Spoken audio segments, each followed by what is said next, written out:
अथ देव्याः कवचम्।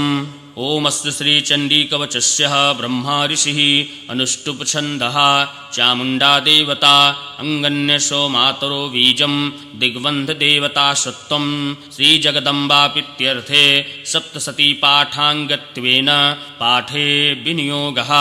ॐ नमश्चण्डिकायै। मार्कण्डे उवाच यद्गुह्यं परमं लोके सर्वरक्षाकरं नृणाम् अन्यकस्यचिदाख्यात्मक तन्मे ब्रूहि पितामह। ब्रह्मोवाच अस्त्युह्यतमं विप्रं सर्वभूतोपकारकं दिव्यास्तु कवचं पूर्णं तच्छृणु महामुने। प्रथमं शैलपुत्री च द्वितीयं ब्रह्मचारिणी तृतीयं चन्द्रघण्टेति कुष्माण्डेति चतुर्थकं पंचमं स्कन्धमातेति षष्ठं कात्यायनीति च शततं कालरात्रि च महागौरी च षष्ठमं नवमं सिद्धिदात्री च नवदुर्गा प्रकीर्तिता। उत्तैते तानि नामानि ब्रह्मणैव महात्मना। अग्निना दशनमासत्तु सत्तुमध्ये गते रणे विषये मे दुर्गमे चैवा भार्यतः शरणं गता। नातेखां जायते किञ्चित् नाशुभं रणसङ्कटे नापदं तस्य पश्यामि शोकदुःखभयं नहि। अस्तु भक्त्या स्मृता नूनां तेखां वृद्धि प्रजायते एतं स्मरन्ति देवेशी रक्षते सन्न संशया। प्रेतसंस्था तु चामुण्डा वाराही महिषासना ऐन्द्री गजसंहारूढा वैष्णवी गरुडासना महेश्वरी वृखारूढा कौमारी शिखिवाहना लक्ष्मी पद्मासना देवी पद्महस्तहरिप्रिया श्वेतरूपधरा देवी ईश्वरी वृखवाहना ब्रह्मी हंस समारूढ़ा सर्वभारणभूषिता। इत्येता मातरः सर्वा सर्वयोगसमन्विता नानाभरण शोभाढ्या नानारत्नो वशोभिता। दृश्यन्ते रथमारूढ़ा देव्या क्रोधा समाकुला शङ्खं चक्रं गदं शक्तिं हलं च मुसलायुधं खेटकं तोमरं चैव परशुं पाशमेव च कुन्तायुधं त्रिशूलं च संगमायुधमुत्तमं दैत्यानां देहनाशाय भक्तानां भयाय च धारयन्तायुधितानां देवानां च हिताय वै। नमस्तस्तु महारुद्रे महाघोरपराक्रमे महाबले महोत्साये महाभयविनाशिनि त्राहि मां देवि तच्छेषु शत्रूणां भयवर्धनि। प्राच्यं रक्षतु मामग्नि अग्निनामग्निदेवता दक्षिणे वा तु वाराहि नैऋत्यं खड्गधारिणि प्रतीच्यं वारिणि रक्षेद्वायव्यां मृगवाहिनी उदिच्यं पातु कौमारी ऐशन्यं शूलधारिणि ऊर्ध्वं ब्रह्माणि मे रक्षेस्तथा वैष्णवी तथा। एवं दश दिशो रक्षे चामुण्डा शववाहना जया मे चाग्रता पातु विजया पातु पृष्ठिता आर्जिता वाम पर्शे तु दक्षिणे च पराजिता शिखामुद्धेतनी रक्षेद्रुमामूर्धन् व्यवस्थिता मालाधरी ललाटे च भ्रुवो रक्षेदयश्विनी त्रिनेत्रा च भ्रुवो मध्ये यमघण्टा च नासिके शङ्खनी चक्षुको मध्ये त्रयोलोक्ते श्रवासिनी कपोलो कालिका रक्षेत् कर्णमूढे तु शङ्करी नासिकायं सुगन्धा च उत्तरेष्टे च चार्च च अधरे चामृतं कालं जिह्वं च सरस्वती दन्तान् रक्षतु कौमारी कण्ठदेशे तु चण्डिका घण्टानां त्रिघण्टा च महामाया च तालुके कामाक्षीं चेबुकं रक्षेद्वाचं मे सर्वमङ्गला ग्रीवायं भद्रकाली च पृष्ठवंशे धनुर्धरी नीलग्रीवा वही कण्ठे नालिकं नलकूवरी स्वाखण्ड्यो खड्गनी रक्षेद्बाहु मे वज्रधारिणी हस्त्र्यो दण्डनी रक्षेदम्बिका चङ्गुलीषु च नाखाच्छूलेश्वरी रक्षेत्कुच्छो रक्षे कुलेश्वरी अस्तनौ रक्षेन्महादेवी मनः शोकविनाशिनी हृदये ललिता देवी उदरे शूलधारिणी नाभौ च कामिनी रक्षेत् गुह्यं गुह्योश्वरी तथा पूतानां कामिका मेढं मुग्देव महिषावाहिनी कट्यां भगवती रक्षे जुनिन् विन्ध्यवासिनी जङ्घे महाबला रक्षे सर्वकामप्रदायिनी गुल्फो यो नारसिंही च वादपृष्ठे तु तेजसी पादाङ्गलेषु रक्षेति पादलेष्टे नवासिनी नखान् दृष्टन् कराली च केशशोभ्वान्केशनी रोमकोपेषु कौवेरी त्वाचं वागीश्वरी तथा रक्तमज्जासमन्य मे स्थिति पार्वती अन्त्राणी कालरात्रि च पित्यं च मुकुटेश्वरी पद्मावती पद्मकोशो कफे चूडामणिस्तथा ज्वालामुखी नखज्वाला मेधा सर्वसन्दिनी शुक्रं ब्रह्माणि मे रक्षेत् छायं छात्रेश्वरी तथा अहङ्कारं मनोबुद्धि रक्षन् मे धर्मधारिणी प्राणापानौ तथा व्यानामुदानां का समानकं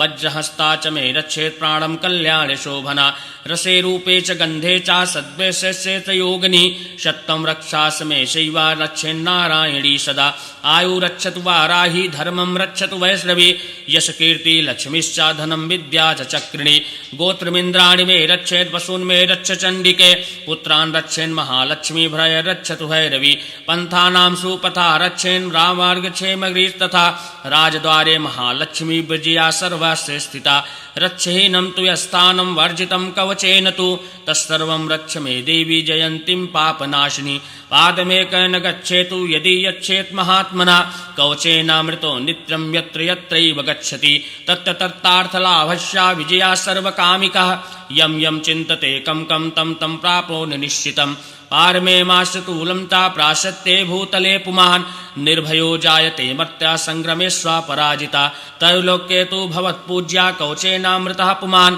इदं तु दिव्या कवचं देवानामपि दुर्लभं या पठे काप्रतिं देवं सर्वदेवानि निष्ठया जीवेदं वा शतं संग्रामृत्युमृत्युभिवर्जिता न्यासन्ति व्याधया सर्वे तुलाविस्फोटकादया अस्थावरं जजङ्घं चात्रैव गत्रीगराचरीम् अभिचाराणि सर्वाणि मन्त्रयन्त्राणि भूतले भूचराखेचरस्यैव जलजास्रोपदोषिका सहजा कुलजा माला डाकिनी शाकिनी तथा अन्तारिश्चा च घोरश्चा डाकिन्यश्च महाबला ग्राभूतपिचासस्या यथा गन्धर्वराक्षसा ब्रह्मा राक्षस प्रेताला कुष्माण्डा भैरवादया नाशन्ति दर्शना तस्या कवचे हृदि संसिते मनोनाति प्रवोत्राज्ञा तेजोदे तीव्रापरं यशसा वर्धते सोऽपि कीर्तिमण्डितभूतले सप्ततिं चण्डीकृत्वा तु कवचं देवता पुरा याद्वतं देवदेवानां सर्वदेवानि कानकं ततिष्ठन्ति मेदिन्यं सत्यपुत्र द्रपौत्रकी देहन्ते परमस्थानं यस्तुरैरपि दुर्लभं प्राप्नोति पुरुषो नित्यं महामाया प्रसादता लभते परमं रूपं शिवेन सह मोदते। श्रीबङ्गलामुखी कवचं श्रुत्वा च बङ्गलापूजं स्तोत्रं चापि महेश्वरा इदानीं श्रोतुमिच्छामि कवचं वद मे प्रभो वैनिरीनाशकरं दिव्या सर्वशुभाविनाक्षकं सुवदं सर्मणं पुण्यं त्राहि मां दुःखनाशनं श्रीभैरव उवाच कवचं श्रुत्ववच्छामि भैरवी प्राणवल्लभं पठित्वा धारयित्वा तु त्रैलोक्ये विजयी भवेत्। ओमस्य श्रीबङ्गलामुखी कवचस्य नारद ऋषिः अनुष्टुप्छन्दः श्रीबङ्गलामुखी देवता ह्रीं बीजम् अयं कीलकं पुरुषार्थचतुर्विसिद्धे पाठे च विनियोगः अथ कवचं शिरो मे बङ्गला पातु हृदयिकाकृच्छ्रीपरा ॐ ह्रीं ॐ मे ललाटे च बङ्गला वैरिनाशिनी गदा हस्ता सदा पातु मुखं मे पोच्छदायिनी वह्री जिह्वाधरा पातु कण्ठ मे बङ्गलामुखी उदरं नाभिदेशे च पातु नित्यं परत्परा परत्परा पातु मम गुह्यं गुह्येश्वरी हस्तौ चैव तथा पादौ पार्वती पारिपातु मे विवादे विषमे घोरे संग्रामे रिपुसङ्कटे पीताम्बरधरा पातु सर्वाङ्गे शिवनार्तिकी श्रीविदया समयं पातु मातङ्गीं पूरिता शिवा पातु पौत्री सुतश्चैव कालक्तं कालिका मम मातु नित्यं भ्रातरं मे पितरं शालिनी सदा दग्धं हि बङ्गलादेव्या कवचं सन्मुखोदितिं न वै देवमुखं सर्वा सिद्ध्यति प्रादयायकात् परानाथि च दशस्य पूजनासि चिदा भवेत् इदं कवचं गत्वा मे जपेद बङ्गलामुखीं बिभ्रातिं शोणितं तस्य योगिन्या प्रश्रया ददा वस्ये चर्ककटे चैव मारणे मोहने तथा महाभाये पिबत्तो चोपोषद्वारा सरेस्वती तस्य सर्वार्थसिद्ध्यति स्यातिभिक्ते युतस्य पार्वतीः।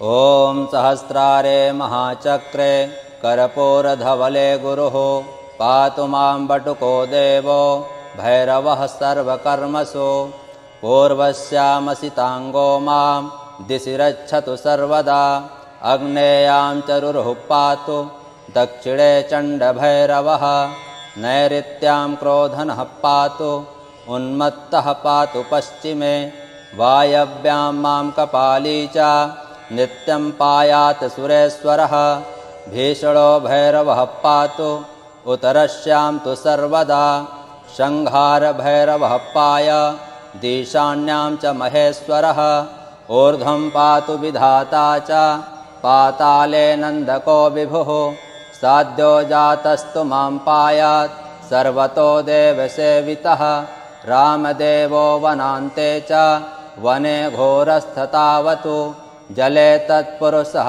पातु स्थले ईशान एव च डाकनीपुत्रकः पातु पुत्रान् मे सर्वतः प्रभो हाकनीपुत्रकः पातु दारस्तुलाकनीसुतः पातु शाकिनिकापुत्रः सैन्यं वै कालभैरवः मालिनीपुत्रकः पातु पशून् स्वान् गञ्जास्थता महाकालोऽवतु क्षेत्रं श्रियं मे सर्वतो गिरा वाद्यं वाद्यप्रियः पातु भैरवो नित्यसम्पदा।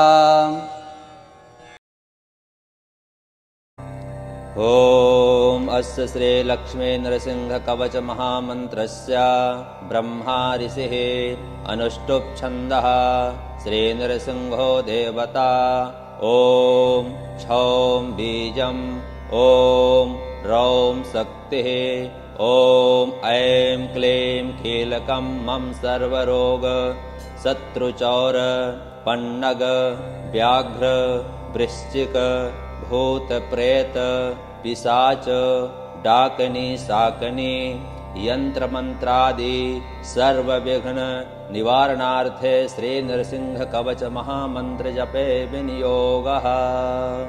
अथ ऋष्यादिन्यास ओम ब्रह्मा ऋषये नमः शिरसि ओम अनुष्टुप् छन्दसे नमो मुखे ओम श्री लक्ष्मी नृसिंह देवतायै नमो हृदये ओम क्षौं बीजाय नमो नाभ्याम् ओम शक्तये नमः कटिदेशे ओम ऐं क्लीं कीलकाय नमः पादयोः ओम नृसिंह कवच महामंत्र जपे विनियोगाय नमः सर्वांगे।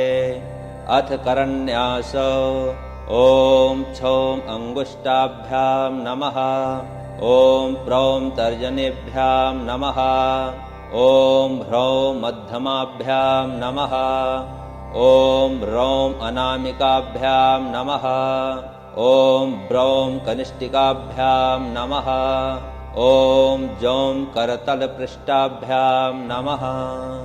अथ हृदयादिन्यास ओम क्षौं हृदयाय नमः ओम प्रौं शिरसे स्वाहा ओम ह्रौं शिखायै वकसट ओम रौं कवचाय हुम् ओम ब्रौं नेत्रत्राय वकट ओम जौं अस्त्राय फट। नृसिंहध्यानम् ओम सत्यं ज्ञानं सुखस्वरूपम् अमलं क्षीराब्धिमध्ये स्थित योगारूढमतिप्रसन्नवदनं भूषा सहस्रोज्ज्वलम् तीक्ष्णं चक्रपिनाकसायकवरान् बिभ्राणमक्षभि छत्रिभूतफणीन्द्रबिन्दुधवलं लक्ष्मी नृसिंहं भजे। अथ कवचपाठः ओम नमो नृसिंहाय सर्वदुष्टविनाशनाय सर्वजनमोहनाय सर्वराज्यवंशं कुरु कुरु स्वाहा ओम नमो नृसिंहाय नृसिंहराजाय नरकेशाय नमो नमस्ते ओम नमः कालाय कालदृष्टाय करालवदनाय च ओम उग्राय उग्रवीराय उग्रविकटाय उग्रवज्राय वज्रदेहिने रुद्राय रुद्रघोराय भद्राय भद्रकारिणे ओम ज्रीं ह्रीं नृसिंहाय नमः स्वाहा ओम नमो नृसिंहाय कपिलाय कपिलजटाय अमोघवचाय सत्यं सत्यं वृतं महोग्रप्रचण्डाय रूपाय ओम ह्रां ह्रीं ह्रौं ओम ह्रुं ह्रुं ह्रुं ओम छां श्रीं श्रौं फट् स्वाहा ओम नमो नृसिंहाय कपिलजटाय मम सर्वरोगान् बन्ध बन्ध सर्वगृहान् बन्ध बन्ध सर्वदोषादीनां बन्ध बन्ध सर्ववृश्चिकादीनां विषं बन्ध बन्ध सर्वभूतप्रेतपिशाच डाकनी शाकनी यन्त्रमन्त्रादीन् बन्ध बन्ध कीलय कीलय चूर्णय चूर्णय मर्दय मर्दय ऐं ऐं एहि एहि मम ये ये विरोधिस्तान् सर्वान् सर्वतो हन हन दह दह मथ मथ पच पच चक्रेण गदा वज्रेण भस्मी कुरु कुरु स्वाहा। ॐ क्लीं श्रीं ह्रीं ह्रीं श्रीं श्रीं श्रौं नृसिंहाय नमः स्वाहा। ॐ आं ह्रीं श्रौं क्रों ह्रूं फट्। ॐ नमो भगवते सुदर्शन नृसिंहाय मम विजयरूपे कार्ये ज्वल ज्वल प्रज्वल प्रज्वल आसद्धमेनकार शीघ्रं साधय साधय येन सर्वप्रतिबन्धकेभ्यः सर्वतो रक्ष रक्ष हुं फट् स्वाहा। ॐ छौं नमो भगवते नृसिंहाय एतदोषं प्रचण्डचक्रेण जहि जहि स्वाहा। ॐ नमो भगवते महानृसिंहाय करालवदनदृष्टाय मम विघ्नाय पच पच स्वाहा। ॐ नमो नृसिंहाय हिरण्यकश्यपवस्थलविदारणाय त्रिभुवनव्यापकाय भूतप्रेतपिशाच डाकनी शाकनी कालन्वोन्लाय मम शरीरं स्तम्भोद्भव समस्तदोषान् हन हन सर सर चल चल कंपय कंपय मथ मथ हुं फट् ठः ठः। ॐ नमो भगवते भो भो सुदर्शन नृसिंह। ॐ आं ह्रीं क्रों श्रौं हुं फट्। ॐ सहस्रार मम अंगवर्तमान ममुकरोगं दारय दारय दुरितं हन हन पापं मथ मथ आरोग्यं कुरु कुरु। ह्रां ह्रीं ह्रूं ह्रैं ह्रौं ह्रूं ह्रूं फट्। मम शत्रु हन हन दुष दुष ददपचयं कुरु कुरु मम सर्वार्थ साधय साधय। ॐ नमो भगवते नृसिंहाय। ॐ छौं क्रों आं ह्रीं क्लीं श्रीं रां स्फ्रें ब्लुं यं रं लं वं शं स्त्रां हुं फट् स्वाहा। ॐ नमः भगवते नृसिंहाय नमस्तेजस्तेजसे अभिराविर्भव वज्रनख वज्रदंत कर्माशयान् रन्धय रन्धय तमो ग्रस ग्रस ॐ स्वाहा। अभय भयवात्मने भूयिष्ठाः। ॐ छौं ॐ नमो भगवते तुभ्यपुरुषाय महात्मने हरिन्दभूतसिंहाय ब्रह्मणे परमात्मने। ॐ उग्रं उग्रं महाविष्णुं सकलाधारं सर्वतोमुखं नृसिंहभीषणं भद्रं मृत्युं मृत्युं नमाम्यहम्। इति नृसिंहकवच ब्रह्मसावित्री संवादे नृसिंहपुराण अंतर्गत कवच संपूर्णम्।